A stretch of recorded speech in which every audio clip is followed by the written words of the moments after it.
Eneo hili si hivyo. Mambo ni matatu. Ladies and gentlemen, good evening and welcome back to our channel once again. And it is my hope and prayer that the video is going to find you guys in good health. Personally, I am fine, as you can see. Kisumu is fantastic, and maybe you could also let me know where you're watching the video from, the county or the country, in case you are out of the republic. Ladies and gentlemen, the united opposition today concluded their 3-day tour of Gusii region. Jamani, tawe! Kwa ukabila tawe! Umaskini! Ukosefu wa usalama! Ukosefu wa ajira! Mapendeleo! Kasongo aenda siende! Aenda siende! Waje nione kwa mikono kwa Kasongo aenda! And that tour was clearly about one man, Fred Matiang'i. Hii style hii MCS wanatishwa hapa. Eti kwa na Matiang'i musangerekano go wakwa. You actually don't know what you are trying to play with. Mocha ko ndige sa kwenge njeka na mogo to ira ga abuto chago pimana na inu iko mura nganye. I'm telling you. Kwa sababu natali boygo. Yeah, so to tu aromo lembe to sikane to sikabara ibaito no emba libakere chikura. Hatutaki maneno ya kwenda kukomboa na kurokota watu kucha kuingilia mikutano ya watu. Kwa sababu una uhuru wa kufanya siasa yako vile wewe mwenyewe unataka. Na kiongozi yeyote ambaye anataka kufanya siasa ya uchafu kama hiyo, sisi hatuwezi kukubali. Na kunyamaza tumenyamaza ni kwa sababu sisi tunaheshimu sheria na tunaheshimu katiba. Lakini haimaanishi tutaendelea namna hiyo. Waelewe kabisa, haimaanishi tutaendelea namna hiyo. Kama huo ndio mchezo wanataka kucheza, tuko tayari hata huo kucheza. Na tutaucheza sawa sawa. Wajiheshimu, wafanye siasa yao kwa heshima na wakae na heshima kwa wengine. We chose democracy, we chose multi-party democracy, which means every party, kila chama, hata yangu mimi mwenyewe, hata ya rais na ya wengine wako na haki kwenda mahali popote Kenya hii kuzungumza na wananchi. Lakini kwenda kulipa watu usiku kutafuta pesa, eti watafute kisu na wengine, kuua watu wengine. Niliona wakati tulikuwa na by elections za ile Nyamira. Mjumbe moja kutoka hapa wa UDA, eti anatembea na watu na gari ambazo hazina number plates na mishale na mpanga kujaribu kuua watu. Ninawaambia hivi, anisikize kwa makini. Hiyo maneno tumemaliza sasa na ikome. Tumalizie hapo. Kwa sababu kuanzia sasa kuendelea mbele kama hayo ndio maneno wanataka, tutawafundisha vile inafanywa. And if you are to ask me, that tour was hugely successful. Acha nimwambie ndugu yangu, my people, wasaliti wote mfanya nini? Huyu gavana ni one term, si one term. Huyu Arati ni one term, si one term. Wangapi wanasema Arati ni one term, one term, one term, one term. Aende nyumbani asiende? Aende nyumbani asiende? Na hiyo vijana watatu ambaye wanatumika wanapewa pesa kila mtu milioni 2 kila wiki, wamtatize Matiang'i, watatize jamii ya Gusii. Msafishe, mtasafisha? Mtasafisha? Hata mimi naona haya kumwambia vile aliniambia. Wacha niwache. Wacha niwache. Nimwambie. But there's one question which most people from the Gusii community are asking. Will Fred Matiang'i be the sole presidential candidate in 2027? In this video, I want us to talk about the 3-day tour of the Gusii region and Fred Matiang'i's chances after that particular tour. Before we do that, for those who are watching this channel for the first time, please take a second or two, click that subscribe button so that next time we produce a video like this, YouTube will automatically notify you. And to the subscribers, I want to continue thanking you guys for your continued support. Because without that support, this channel cannot be where it is. Ladies and gentlemen, I followed the rally in Gusii very closely. And these are some of the things which I observed. And I'm not so sure whether they would help increase the chances of Fred Matiang'i being nominated as the united opposition presidential candidate. First of all, before I explain it, I want to know, are you one term or are you two term? Let me read in the comments below. And I want to ask this question specifically to those from the Gusii community. Are you going to support William Ruto's re-election, or are you going to support Fred Matiang'i's re-election?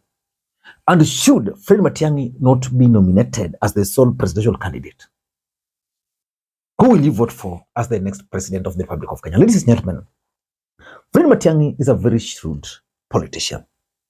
He's never participated directly in politics. But we all know that the success of one man, Simeon Nyachae, is normally attributed to Fred Matiang'i. I followed this event, and these are some of the things I observed.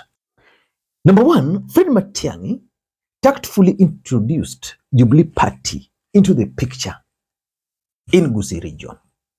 For those who've been studying and following Fred Matiang'i of late, there is something he's been trying to do with the Jubilee Party. As a matter of fact, Fred Matiang'i was under a lot of pressure from Rigathi Gachagua initially to join a Gusii-based political party. He opted for Jubilee. And the question has always been, can Jubilee Party really embrace Matiang'i, or was that the best move by Matiang'i to join Jubilee? You can now understand why Matiang'i picked Jubilee. He's well aware. Matiang'i understands that the Gusii region are already with him. Whether he goes to whether he picks whichever party he wants. So he understands that. Now he went and picked Jubilee, which is associated with the mountain. And after picking Jubilee, now he's been able to negotiate with other political parties under the banner of Jubilee. For example, PNU and I think some other political parties. So tactfully, in Kisii, he was now able to introduce Jubilee to them. He was able to introduce Jubilee officially to the united opposition. Because remember, previously, the spokesperson for Jubilee was none other than Jeremiah Kioni.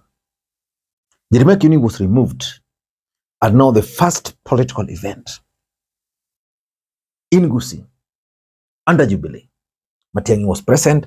All these other core principles were present. As a matter of fact, even Rigathi Gachagua, who always had issues with Jubilee because of Mount Kenya politics, was present and endorsed it. So that's number one. He managed to tactfully introduce Jubilee to Gusii community and also to the united opposition. Number two, and this is one of the little moves he made, Fred Matiang'i silently took over the position of the community spokesperson. Previously, Simbarati was the de facto spokesperson of the Gusii community. He took it by force. During these 3 days, on the first day, the elders officially endorsed Matiang'i and went further and installed him traditionally as the spokesperson and as the elder of the community. Which means moving forward, any communication, politically speaking, will be done by none other than Fred Matiang'i. Why is that important? That's important because our politics is tribal. You must first of all begin from your tribe. Nobody can now go and say that Matiang'i is not the spokesperson for the Gusii community. Nobody can actually go and claim that, as a matter of fact, Matiang'i has not been embraced by his community. I remember one of the issues which Rigathi Gachagua used to raise before was the issue of acceptability of Matiang'i. That Matiang'i had not been fully embraced by the Gusii, and therefore it was difficult for someone like him to support him. He dealt with that strategically. And importantly, which is my third point, if you studied the rally, Fred Matiang'i managed to show his might. For one to become the president of the Republic of Kenya, there are several things he must be able to do. Number one, the stronghold. The turnout in almost all stops were massive. That's important. So it means Matiang'i can actually organize serious political activity in his backyard without any problem. What about the reception? Massive. How about the organization? The entire events were well organized. It reminded the Gusii about the former minister. And you see, politics is a perceptional game. The moment the crowd turned up in large numbers and throughout, it sends a very serious political statement. Which means now, Matiang'i is now ready to move out of Gusii community to go to the next stage. Maybe in Nyandarua, maybe at the coastal region. I'd be much interested in seeing how Matiang'i will organize his next political activity. Because when he came from the US, his next stop was where? His next stop was in Gusii. And the reception was actually massive. Then there was a kind of some slowdown a bit. Then now it has picked at the right moment. The momentum is up there. And lastly, if there's one question which has always been there, is the question of the opposition unity. Are they able to agree on a single presidential candidate? And who should that candidate be? Fred Matiang'i proved that indeed he can rally the entire opposition and successfully run a rally with them for 3 days.